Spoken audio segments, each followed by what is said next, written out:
Hi everyone, welcome to Chandan Logics. Hope all you guys are preparing well and staying safe at your home. Since we have started our online classes in this 1 year span of time, we have trained several thousands of students preparing for various competitive exams. If you want to meet our expert faculty team, you can meet our expert faculty team and we are going to come across with best and unique content which will help you to crack your examinations in a smart way. We are going to teach each and every subject very clearly in detail. And we are going to come across with best and smart approaches which will help you to crack your examinations in very short span of time. Our expert faculty team is going to teach you each and every subject very clearly in detail. If you want, you can join our free foundation batch. This free foundation batch, you need not pay any money for this. And in this free foundation batch, you can meet our expert faculty team who are going to teach each and every subject very clearly in detail. If you have any doubts, you can contact us through these numbers. And we welcome you to be part of Chandan Logics. Thank you. Hi everyone, welcome back to Chandan Logics. ఈ రోజు మనం September 7th current affairs deal చేయబోతున్నాం. So first practice క్వశ్చన్స్కి వెళ్ళిన తర్వాత next we will move to descriptive part. యాక్చువల్గా ఏంటంటే ఇక్కడ మీకు ప్రాక్టీస్ క్వశ్చన్స్ నేను ఇస్తుంది ఏంటంటే మాక్ టెస్ట్ బేసిస్గా. సో కమెంట్ సెక్షన్లో మెన్షన్ చేయమని చెప్తున్నాను. బట్ కంపేర్ టు లైక్ మనం వేరే ఛానల్లో చూసుకున్నట్టయితే మన చందన్ లాజిక్స్ ఇంగ్లీష్ ఛానల్ ఏదైతే ఉందో సో అందులో కమెంట్స్ అనేది చాలా బాగా రిసీవ్ చేసుకుంటున్నాను. బట్ ఈ తెలుగు సెక్షన్కి వచ్చేసరికి మరి మీకు ఇంట్రెస్ట్ లైక్ ఉందా లేదా, యాక్చువల్గా ఈ ప్రాక్టీస్ సెషన్స్ తీసేయాలా, సో ఏంటి అనేది నాకు అర్థం కావట్లేదు. సో అట్లీస్ట్ మీకు ఏంటంటే ప్రాక్టీస్ క్వశ్చన్స్ వద్దు అనుకుంటే జస్ట్ అదర్ టాపిక్స్ అనేది డిస్కస్ చేస్తాం కదా, సో డిస్క్రిప్టివ్ పార్ట్ అనేది. సో ఒకవేళ మీకు ఇంట్రెస్ట్ ఉన్నట్టయితే కమెంట్ సెక్షన్లో మెన్షన్ చేయండి. So will continue the same. లేదు అంటే ప్రాక్టీస్ క్వశ్చన్స్కి జస్ట్ అక్కడే ఫుల్ స్టాప్ పెట్టేసి just will move with descriptive part. ఓకేనా? సో ఇంకా ఈరోజు చూస్తాను. నేను మళ్ళీ నెక్స్ట్ వీక్ నుండి లైక్ చేంజ్ చేద్దాం అనుకుంటున్నాను ప్యాటర్న్ ఏంటంటే, బికాస్ ఏంటంటే నాకు మీ నుండి ఎలాంటి లైక్ ఒక రిప్లై అనేది రావట్లేదు. సో ఈవెన్ టాప్ కమెంట్స్ కూడా అనౌన్స్ చేద్దాం అనుకుంటున్నాను. బట్ ఏంటంటే కంపేర్ టు అదర్ ఛానల్లో ఏంటంటే చాలా బాగా రిసీవ్ చేసుకుంటున్నాను కమెంట్స్ కూడా. బట్ ఈ తెలుగు ఛానల్లో ఏంటో మరి నాకు తెలియట్లేదు. But like your point of view కూడా మాకు అర్థం అవ్వాలి కాబట్టి so mention your valuable comments in comment section. Me opinion ఏదైనా సరే so feel free to comment. ఓకేనా? సో ఇప్పుడు మనం ఏంటంటే ఫస్ట్ ప్రాక్టీస్ క్వశ్చన్స్లోకి వెళ్దాము. So 24th meeting of financial stability and development council ఏదైతే ఉందో సో రీసెంట్గా జరిగిందనమాట మనకి 24th మీటింగ్ అనేది, రైట్? సో ఇందులో ఏంటంటే దీనికి చైర్పర్సన్ ఎవరు అనేది మనకి ఇక్కడ క్వశ్చన్. ఓకే, సో మరి ఇక్కడ ఏం అడుగుతున్నారు మనల్ని? చైర్పర్సన్ అడుగుతున్నారు. యాక్చువల్గా మనం ఎఫ్ఎస్డిసి అంటే ఏంటి? ఫినాన్షియల్ స్టెబిలిటీ ఇంకా డెవలప్మెంట్ కౌన్సిల్ అన్నాం. సో మేజర్గా ఇది ఫోకస్ చేసే ఏరియాస్ ఏంటి మనకి? ఫినాన్షియల్ స్టెబిలిటీ ఇంకా ఫినాన్షియల్ డెవలప్మెంట్. అంటే ఫస్ట్ ఇక్కడ చూసుకోవాల్సింది మీరు ఏంటంటే ఫినాన్షియల్ సెక్టార్కి సంబంధించింది. ఓకేనా? సో ఐదర్ మీకు ఇక్కడ ఆప్షన్స్ ఏంటంటే finance minister, RBI governor, prime minister and finance secretary. So మనం ప్రీవియస్ క్లాస్లో టాపిక్ డిస్కస్ చేస్తున్నప్పుడు ఆర్బీఐ గవర్నర్ అనేవారు. ఈ ఫినాన్షియల్ స్టెబిలిటీ డెవలప్మెంట్ కౌన్సిల్ ఏదైతే ఉందో సో దీనికి ఏంటంటే ఇందులో మళ్ళీ సబ్ కమిటీని చైర్ చేయబోయేది ఎవరు? ఇక్కడ మనకి ఆర్బీఐ గవర్నర్ గారు. ఓకే, సో అంటే ఇక్కడ మనం ఆర్బీఐ గవర్నర్ యొక్క ఆప్షన్ అనేది ఎలిమినేట్ చేయొచ్చు. నెక్స్ట్ ఏంటంటే నేను మేజర్గా మీకు ఇచ్చే క్లూ ఏంటి అంటే ఇది ఫినాన్స్ సెక్టార్కి సంబంధించింది కాబట్టి ఐదర్ మీకు ఆప్షన్ ఏ అయినా ఆప్షన్ డి అయినా ఆన్సర్ అనేది ఉంది. అంటే ఇక్కడ మీరు ఆప్షన్ సి కూడా ఎలిమినేట్ చేయొచ్చు. సో ఇక్కడ మీరు యూజ్ చేసేది ఏంటి? ఏ ఆర్ డి, ఈ టూ ఆప్షన్స్లో ఏదైనా కరెక్ట్ ఆన్సర్ అనేది కమెంట్ సెక్షన్లో మెన్షన్ చేయండి. ఈవెన్ నేను మీకు ఏంటంటే ప్రాక్టీస్ క్వశ్చన్ డిస్కస్ చేసినప్పుడు క్లూస్ కూడా ఇస్తున్నాను, right? So based on that clues at least you can answer. Next international day of charity అనేది మనకి యాన్యువల్గా ఏ డే రోజు అబ్జర్వ్ చేస్తారు అనేది.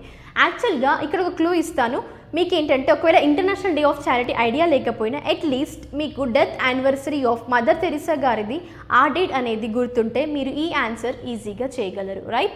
సో ఈ క్వశ్చన్కి ఏంటి ఆన్సర్? క్లూ ఏంటంటే మదర్ తెరిసా గారి యొక్క డెత్ యానివర్సరీ ఏ రోజైతే జరిగిందో సో ఆ రోజుని ఈ ఇంటర్నేషనల్ డే ఆఫ్ చారిటీగా సెలబ్రేట్ చేస్తారు. సో మనం ఆప్షన్స్లోకి వెళ్ళినట్టయితే 6th September, 4th September, 5th September or 3rd September. Next India రీసెంట్గా ఒక ప్రాజెక్ట్ అగ్రిమెంట్ అనేది చేసింది. సో ఆ ప్రాజెక్ట్ అగ్రిమెంట్ అనేది దేని గురించి? ఫస్ట్ మీరు ఇక్కడ ఏంటంటే ఎప్పుడు కానీ అగ్రిమెంట్స్ గురించి తెలుసుకుంటే ఇందులో ఏ2 పార్టీస్ లేదా కంట్రీస్ పార్టిసిపేట్ చేస్తున్నాయి. ఓకే, ఈ అగ్రిమెంట్ ఏ2 కంట్రీస్ మధ్యలో జరిగింది. లేదు అనుకుంటే దాని యొక్క ఆబ్జెక్టివ్ ఏంటి ఈ అగ్రిమెంట్ చేయడం కోసం? ఓకే, సర్టన్ స్పెసిఫిక్ రీజన్ అయితే ఉంటుంది కదా ఒక అగ్రిమెంట్ చేస్తున్నాము అంటే. సో అందులో ఉన్న ఆబ్జెక్టివ్ ఏంటి? ఓకే, అందులో ఉన్న మేజర్ టాపిక్ ఏంటి అంటే ఇక్కడ ఇండియా అనేది ఒక అదర్ కంట్రీ సమ్ ఎక్స్ కంట్రీతో ఒక అగ్రిమెంట్ చేసింది. సో ఆ ప్రాజెక్ట్ అగ్రిమెంట్ దేనికి సంబంధించింది అంటే మనకి ఇక్కడ air launched unmanned aerial vehicle అనమాట. ఏంటది? Air launched unmanned aerial vehicle. So దీనికి సంబంధించిన ఒక ప్రాజెక్ట్ అగ్రిమెంట్ అనేది ఇండియా ఒక అదర్ కంట్రీతో చేసింది. ఓకే, సో మనకి ఆప్షన్స్ ఏంటి అంటే Russia, Japan, France, United States or Italy. Next మనకి స్పోర్ట్స్ న్యూస్ని చూసుకున్నట్టయితే రీసెంట్గా which player has won F1 Dutch Grand Prix 2021. So మనకి ఫార్ములా 1 అంటున్నాం రైట్, గ్రాండ్ ప్రిక్స్. సో ఈ స్పోర్ట్స్ ఏంటంటే సెట్ ఆఫ్ ప్రిన్సిపల్స్ అనేవి ఇందులో ఇంక్లూడ్ అవుతాయి. సో ఇందులో పార్టిసిపేట్ చేసే ప్లేయర్స్ ఎవరైతే ఉంటారో వాళ్ళు ఈ సెట్ ఆఫ్ ప్రిన్సిపల్స్ని ఫాలో అవ్వాలి రైట్. సో అందుకోసమే దానికి F1 రేసింగ్ కానీ F1 గ్రాండ్ ప్రిక్స్ కానీ నేమింగ్ అనేది కన్సిడర్ చేశారు. సో ఇప్పుడు రీసెంట్గా ఈ డచ్ గ్రాండ్ ప్రిక్స్ ఆఫ్ 2021 ఏదైతే ఉందో ఈ టైటిల్ని విన్ అయిన పర్సన్ ఎవరు అని మనం ప్రీవియస్ క్లాస్లో డిస్కస్ చేసిన దాని ప్రకారం అయితే టాప్ 3 నేమ్స్ అనేది మనం కన్సిడర్ చేసాం. ఓకే, సో ఇందులో టాప్ ఫస్ట్ ప్లేయర్ నేమ్ అనేది అడుగుతున్నారు. సో ఆప్షన్స్కి వెళ్ళినట్టయితే Lewis Hamilton, Max Verstappen, Valtteri Bottas or Sebastian Vettel. Next so రీసెంట్గా మనకి ఏ కంపెనీ అనేది ఒక పల్స్ అనే జియో స్పేషియల్ ప్లాట్ఫామ్ ఏంటంటే ఇది డిజిటల్ పేమెంట్ ఇంటరాక్టివ్ ఒక what we can see that is about geospatial platform అనేది పల్స్ అనమాట. సో ఆ పల్స్ ప్లాట్ఫామ్ ఏదైతే ఉందో దాన్ని రీసెంట్గా లాంచ్ చేసిన కంపెనీ ఏంటి? ఓకే, సో మనకి ఇక్కడ ఏంటి ఆప్షన్స్ అనేవి Paytm, Google pay, PhonePe are Facebook. So at least ఈ రోజుతో అయినా మీరు మాక్ టెస్ట్ని స్టార్ట్ చేస్తారని ఎక్స్పెక్ట్ చేస్తున్నాను. సో ఫ్రమ్ నెక్స్ట్ క్లాస్ ఇంకా నేను ఈరోజు కామెంట్స్ బేస్ చేసుకుని ఈ తెలుగు సెషన్స్ ఏవైతే జరుగుతున్నాయో సో వీటిలో ప్రాక్టీస్ క్వశ్చన్స్ ఇంక్లూడ్ చేయాలా లేదు, కంప్లీట్ డిస్క్రిప్టివ్ పార్ట్ డిస్కస్ చేయాలా అనేది మీ కమెంట్స్ బేస్ చేసుకొని ఉంటుంది. Okay, so try to give your valuable comments. So next ఇప్పుడు ఏంటంటే మనం ప్రాక్టీస్ సెషన్ ఫినిష్ అయిపోయింది. Next we will move to descriptive part. So ఈ డిస్క్రిప్టివ్ పార్ట్లో ఏంటంటే మనం ఫస్ట్ టాపిక్స్ కవర్ చేయబోయేది అండర్ స్టేట్ న్యూస్ అనమాట. ఈవెన్ ఇక్కడ నేను మీకు స్టేట్ న్యూస్ జస్ట్ టైటిల్ ఇవ్వకుండా జస్ట్ మ్యాప్స్ అనేది ఎందుకు ఇంక్లూడ్ చేస్తున్నాను అంటే అట్లీస్ట్ మనం స్టేట్ న్యూస్ డిస్కస్ చేసినప్పుడు ఇండియా మ్యాప్లో you can see either A state ఎక్కడ లొకేట్ అయింది. సపోజ్ మనం ఈరోజు ఏంటంటే తమిళనాడు గురించి డిస్కస్ చేస్తున్నాం రైట్. సో ఇక్కడ తమిళనాడు అనే స్టేట్ ఉంది. సో అట్లీస్ట్ అలా ఒక రికగ్నిషన్ కానీ మీరు జస్ట్ ఏంటంటే డైలీ ఒకసారి మ్యాప్ చూస్తే మీకు అట్లీస్ట్ ఒక డే రోజు 5 states or some union territories వాటి యొక్క క్యాపిటల్స్ ఓకే ఈ హాఫ్ పార్ట్ కవర్ అయింది. Next half part next day రోజు అలా వీక్లో జస్ట్ ఒక 7 to 8 పార్ట్స్ మ్యాప్ని డివైడ్ చేసుకొని మీరు చూసినట్టయితే ఒక 1 or 2 వీక్స్లో మీకు ఇండియా మ్యాప్లో ఎక్కడ ఏ లొకేషన్ అడిగినా దేని యొక్క స్టేట్ క్యాపిటల్ అడిగినా ఈజీగా గుర్తుంటుంది. సో మేజర్గా ఇక్కడ మేము మీకు ఇమేజెస్ ఇంక్లూడ్ చేసేది కూడా మీకు ఏదో ఒక పర్పస్లో యూజ్ అవుతుంది. Okay, don't take it easy. So first topic ఏంటంటే మనకి అబౌట్ దుగాన్స్ అనమాట. సో యాక్చువల్గా ఇండియాలో ఫస్ట్ దుగాంగ్ కన్జర్వేషన్ రిజర్వ్ అనేది తమిళనాడులో సెటప్ చేయబోతున్నారు. యాక్చువల్గా ఇక్కడ మనం దుగాన్ అంటున్నాం కదా. సో ఈ దుగాన్స్ ఏంటంటే you can see they are also known as sea cows అనమాట. సో మేజర్గా ఇవి ఏంటంటే northern part of Palk Bay ఈ దుగాంగ్స్ అనే వాటిని కామన్గా సీ కౌస్ అంటారు. సో మేజర్గా ఇక్కడ ఇవి కన్జర్వ్ చేసేది కూడా ఏంటి అంటే సీ గ్రాస్ అనమాట. ఓకే, సో దెన్ ఇక్కడ మీరు చూసినట్టయితే యాక్చువల్గా IUCN ప్రకారం అయితే ఇందులో రెడ్ లిస్ట్లో ఈ స్పీసీస్ని ఎలా కేటగరైజ్ చేశారు అంటే యాజ్ అ వల్నరబుల్ స్పీసీస్గా.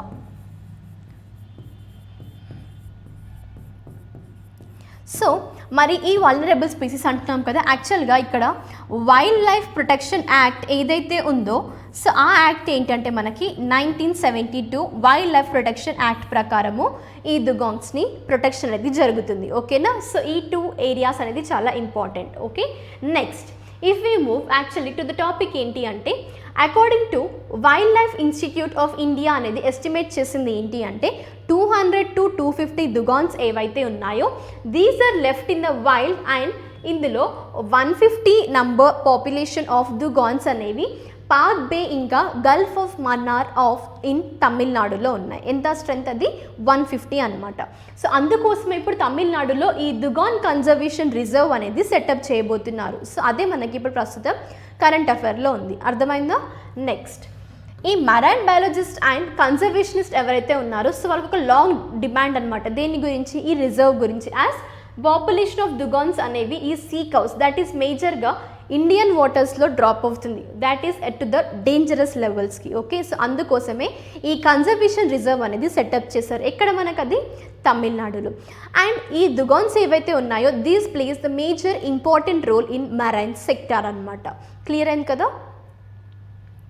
నెక్స్ట్, మనం అపాయింట్మెంట్స్లోకి వెళ్ళినట్టయితే ఈక్విటో స్మాల్ ఫినాన్స్ బ్యాంక్ ఏదైతే ఉందో సో రీసెంట్గా రాణి రంపల్ ఇంకా స్మృతి మందన గారిని బ్రాండ్ అంబాసిడర్గా సెలెక్ట్ చేశారు. ఓకేనా? సో ఇందులో ఏంటంటే మేజర్గా మీరు చూసుకోవాల్సింది ఫస్ట్ స్టాటిక్ పార్ట్. ఏంటో static part? Equitas small finance bank అంటున్నాం. ఈక్విటా స్మాల్ ఫినాన్స్ బ్యాంక్ మనకి ఎస్టాబ్లిషన్ స్టార్ట్ అయిన ఈ ఇయర్ 2016లో అనమాట. సో ఫస్ట్ ఇది ఎలా ఎస్టాబ్లిష్ అయింది మనకు అంటే as a micro small finance lending బ్యాంక్గా. ఏంటది? మైక్రో స్మాల్ ఫినాన్స్ లెండింగ్ బ్యాంక్గా ఫస్ట్ ఇది మనకి స్టార్ట్ అయిందనమాట.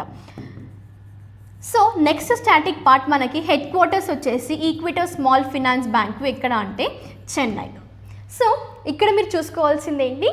ఎస్టాబ్లిష్డ్ ఇయో, హెడ్ క్వార్టర్స్ అండ్ ఫస్ట్ అది ఎలా స్టార్ట్ అయింది అనేది. Easy clear? So next Equitas small finance bank గురించి డిస్కస్ చేసాం, రైట్? సో నెక్స్ట్ మనం వెళ్ళేది ఏంటంటే యాక్చువల్గా ఈ 2 పర్సన్స్ని ఎందుకు బ్రాండ్ అంబాసిడర్గా సెలెక్ట్ చేసుకుంది అంటే ఏదైనా రికగ్నిషన్ ఉందా ఈ పర్సన్స్కి? ఎస్, వీళ్ళు ఏంటంటే Indian women hockey players and as well as cricket player అనమాట. సో మనకి ఇక్కడ చూసుకున్నట్టయితే Indian women hockey player Rani Rampal గారు and Indian cricket you can see cricketer Smriti Mandhana గారు బ్రాండ్ అంబాసిడర్గా ఈ కంపెనీకి సెలెక్ట్ అయ్యారు. సో ఈ అనౌన్స్మెంట్ ఎప్పుడు జరిగింది అంటే 5th anniversary of Equitas small finance bank అనమాట. 2016లో ఇది ఎస్టాబ్లిష్ అయింది కదా. సో ఇప్పుడు 2021 సెప్టెంబర్ 5th రోజు ఈక్విటా స్మాల్ ఫినాన్స్ బ్యాంక్ యొక్క 5th యానివర్సరీ. సో ఆ సందర్భంగా వీళ్ళని బ్రాండ్ అంబాసిడర్గా సెలెక్ట్ చేసుకున్నట్టు అనౌన్స్ చేసిందనమాట. మళ్ళీ మనం వాళ్ళ యొక్క రికగ్నిషన్కి వెళ్ళినట్టయితే రాణి రంపల్ గారు ఏంటి అంటే రికార్డ్ అనేది హోల్డ్ చేస్తున్నారు. ఆ రికార్డ్ ఏంటంటే తను యంగెస్ట్ ప్లేయర్ అనమాట to play in national hockey team. Easy clear? Next ఏంటంటే స్మృతి మందన గారు well recognised as a best women's international cricketer by board of control for cricket of India. Easy clear? So this is about Smriti Mandhana and Rani Rampal, who has recently appointed as brand ambassador for Equita Small Finance Bank. So ఇక్కడ మీకు Equitas small finance bank గురించి కూడా static part cover చేసుకోండి. So next మనం defence న్యూస్లోకి వెళ్ళినట్టయితే naval exercise అనేది ఇండియాకి ఇంకా ఆస్ట్రేలియాకి మధ్యలో స్టార్ట్ అయిందనమాట. ఓకే, సో ఆ నావల్ ఎక్సర్సైజ్ నేమ్ ఏంటి అనేది చూసుకున్నట్టయితే ఆస్ ఇండెక్స్. మీరు ఫస్ట్ ఇక్కడ నేమ్ ఏదైతే ఉందో దాన్ని డివైడ్ చేసుకోండి. సో మీకు ఈజీగా గుర్తుంటుంది. జస్ట్ ఈ ఆస్ ఇండెక్స్ గుర్తుపెట్టుకుంటే ఇందులో ఎక్సైజ్ నేమ్ కవర్ అవుతుంది, అందులో ఏ కంట్రీస్ పార్టిసిపేట్ చేస్తున్నాయి కూడా మీకు ఇంక్లూడ్ అవుతుంది. So 2 topics at a time just ఒక సింగిల్ వర్డ్తో కవర్ అవుతాయి. ఎలా అంటే ఆస్ అన్నారు, right? Australia, India, naval exercise. Okay, AUSINDEX అంటే కొన్నిసార్లు రీసెంట్గా ఇండియాకి ఇంకా ఆస్ట్రేలియాకి మధ్య జరిగిన ఎక్సైజ్ నేమ్ అంటారు. ఏంటది? ఆస్ ఇండెక్స్.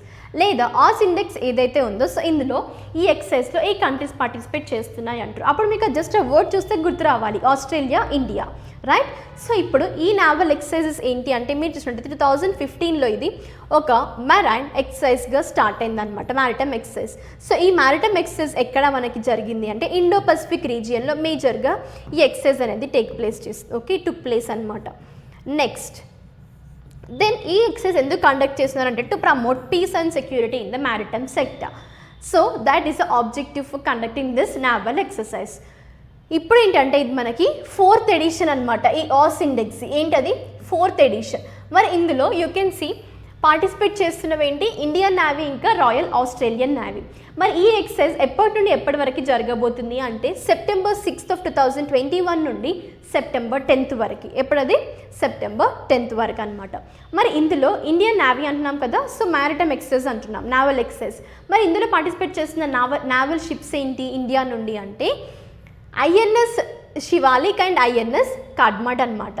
అండ్ ఈ ఎక్సైజ్ ఏదైతే ఉందో ఈ 4th ఎడిషన్లో ఆస్ ఇండెక్స్ ఎక్సైజ్లో వాళ్ళు ఇంక్లూడ్ చేయబోతున్నవి ఏంటి అంటే complex surfaces, sub surfaces, helicopters operation and as well as submarines, ఇంకా long range maritime patrol aircraft for participating navies. Is it clear? So this is all about OS index exercise between India and Australia. And numerical term ఏంటి ఇక్కడ మనకి ఏ edition, అది 4th edition.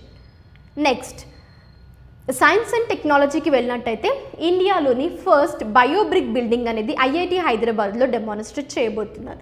So first వీళ్ళు construct చేస్తారు. So ఆ building opening అనేది జరగబోతుంది. యాక్చువల్గా మీరు చూసుకున్నట్టే ఇండియాస్ ఫస్ట్ బిల్డింగ్ ఆఫ్ బయోబ్రిక్స్ అంటున్నాం. ఈ బయోబ్రిక్స్ మరి దేని నుంచి చేశారు అంటే that is made from agro waste అనమాట. ఓకేనా. So this is going to inaugurate at IIT Hyderabad. Actually ఇది ఇనాగరేషన్ జరిగింది ఎప్పుడు అంటే మనకి సెప్టెంబర్ 2 రోజున. Easy clear. సో ఈ శాంపుల్ ఏదైతే ఉందో bio building, this is made up of bio bricks అనమాట. అండ్ వాటిని సపోర్ట్ చేయడం కోసము మెటల్ ఫ్రేమ్ వర్క్ కూడా వాళ్ళు యూస్ చేశారు. And inside outside walls ఉంటాయి కదా, యూజువల్గా మనం నార్మల్ బిల్డింగ్స్కి ఎలా చేస్తాం, శాండ్ బ్రిక్స్ యూస్ చేస్తే సిమెంట్ అనేది ప్లాస్టరింగ్ చేస్తాం ఎందుకోసము, to protect let bricks from rain, right. So ఇక్కడ కూడా ఈ బయో బ్రిక్స్ని ప్రొటెక్ట్ చేయడం కోసం సిమెంట్ అనేది ఇన్సైడ్ అవుట్ సైడ్ ద వాల్స్కి వీళ్ళు చేశారు. సో ఎందుకు అంటే ఆ బయో బ్రిక్స్ ఇంకా మేజర్గా ఇక్కడ అగ్రో వేస్ట్ నుంచి చేశారు కాబట్టి కొంచెం ఎక్కువగా ప్రొటెక్షన్ అనేది ఉండాలి. సో అందుకోసమే సిమెంట్ అనేది ప్లాస్టరింగ్ చేశారు. సో దాది చేయడం ద్వారా ఏంటంటే రెయిన్ నుంచి ప్రొటెక్షన్ అనేది జరుగుతుంది అనమాట. ఓకేనా. సో ఇప్పుడు మనకి ఇక్కడ చూసుకున్నట్టయితే అండ్ మరి ఇప్పుడు ఈ బయోబ్రిక్ బిల్డింగ్ ఏదైతే ఉందో మేజర్గా ఇది ఎందులో భాగంగా అంటే ఏ ప్రాజెక్ట్లో భాగంగా దీన్ని డిజైన్ చేశారు ఐఐటి హైదరాబాద్ వాళ్ళు అంటే bold unique idea lead development అనే ప్రాజెక్ట్. ఏంటి ఆ ప్రాజెక్ట్? బిల్డ్. సో ఇక్కడ నేమ్ చూసుకోండి, బిల్డ్ ప్రాజెక్ట్ ప్రకారమే దీన్ని లాంచ్ చేశారు. That is to demonstrate the strength and versatility of the material. So ఆ మెటీరియల్ ఏంటి ఇక్కడ మనం యూస్ చేసింది బయోబ్రిక్స్. యాక్చువల్గా ఇక్కడ రూఫ్ ఏదైతే ఉందో మరి ఆ రూఫ్ ఏంటి అంటే which is made of biobricks over PVC sheets to reduce heat. ఎందుకోసము? టు రెడ్యూస్ హీట్ అనమాట. So this is all about biobrick building. ఎక్కడ మనకి ఫస్ట్ ఓపెన్ చేయబోతున్నారు, ఇండియాలోనే ఫస్ట్ బయోబ్రిక్ బిల్డింగ్ అనమాట ఇది ఐఐటి హైదరాబాద్లో. నెక్స్ట్ ఇంపార్టెంట్ డేస్ కన్సిడర్ చేసుకున్నట్టయితే మనం ఫస్ట్ టాపిక్ ఏంటి అంటే మనకి international day of clean air for blue skies అన్నారు. ఏంటది? Clean air for blue skies. యాక్చువల్గా ఫస్ట్ ఇక్కడ మీరు కాన్సన్ట్రేట్ చేయాల్సింది ఏ ఏరియాస్లో. ఓకే. సో మనం ఎప్పుడు కానీ ఇంపార్టెంట్ డేస్ డిస్కస్ చేస్తున్నప్పుడు నేను మీకు చెప్పేది ఏంటి, date, theme and objective, right. So first ఇక్కడ మీరు డేట్ చూసుకోవాలి. ఈ international day of clean air for blue skies అనేది ఎవ్రీ ఇయర్ సెప్టెంబర్ 7 గ్లోబల్గా సెప్టెంబర్ 7 రోజు ఈ డేని సెలబ్రేట్ చేస్తారు, రైట్.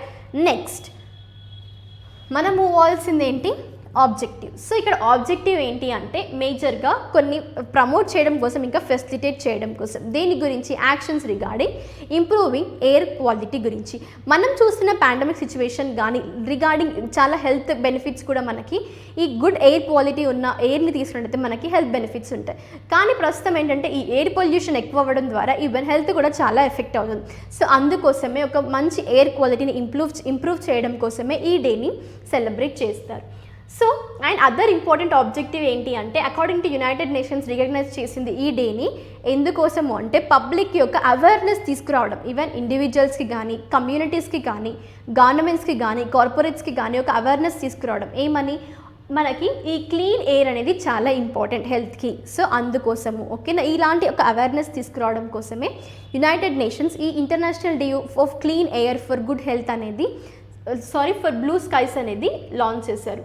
అండ్ ప్రొడక్టివిటీ ఇంకా ఎకానమీకి యాజ్ వెల్ as ఎన్విరాన్మెంట్కి కూడా ఇది ఇంపార్టెంట్, రైట్. సో అందుకోసమే ఈ డేని సెలబ్రేట్ చేయడం యునైటెడ్ నేషన్స్ కూడా రికగ్నైజ్ చేసిందనమాట. నెక్స్ట్ ఏంటంటే మనకి థీమ్. ఓకే, ఆబ్జెక్టివ్ అయిపోయింది కదా, డేట్ అయిపోయింది. నెక్స్ట్ ఏంటి, థీమ్కి వెళ్దాం. 2021 యొక్క థీమ్ ఏంటి మరి ఈ డేది అంటే హెల్దీ ఎయిర్ హెల్దీ ప్లానెట్ అనమాట. Okay, healthy air healthy planet, HAHP. Just ఒక షార్ట్ ఫామ్లో గుర్తుపెట్టుకోవాలనుకుంటే ఇలా గుర్తుపెట్టుకోండి, జస్ట్ ఒక ట్రిక్ యూజ్ చేస్తూ హెల్దీ ఎయిర్ హెల్దీ ప్లానెట్.